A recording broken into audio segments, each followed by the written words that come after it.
হাজারো মানুষ একসাথে, তবু কোনো কোলাহল নেই, শুধু ইমানের ডাক এবং শান্তির ডাক। এই ভিড় কোনো মেলা নয়, এটা আল্লাহর ডাকে সাড়া দেওয়া মানুষ।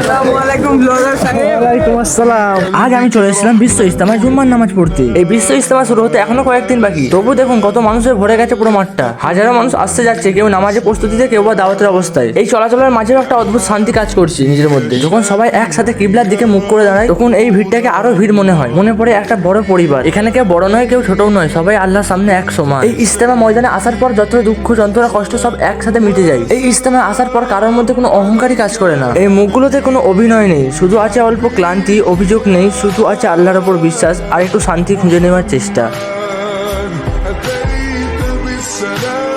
আর আমার এই কথাবার্তার মধ্যে কিছু ভুল ত্রুটি হয়ে থাকলে আমায় প্লিজ ক্ষমা করে দিও। আর এর মধ্যে যদি কিছু ভুল ত্রুটি করে থাকে আমায় প্লিজ জানিয়ে দিও। ওয়ালাইকুম আসসালাম, কেমন আছো? আর এইখানে আসার পর কিছু ভাইদের সাথে দেখা হয়ে গেল, যে ভাইরা আমার ভিডিও দেখে আমার সাথে দেখা করে, তাদের সাথে দেখা হলে আমার খুবই ভালো লাগে। তো যাই হোক, আর বাস্তব জীবনে এমন কিছু মুহূর্ত দরকার যেখানে আসার পর মনটা একটু থেমে যাবে।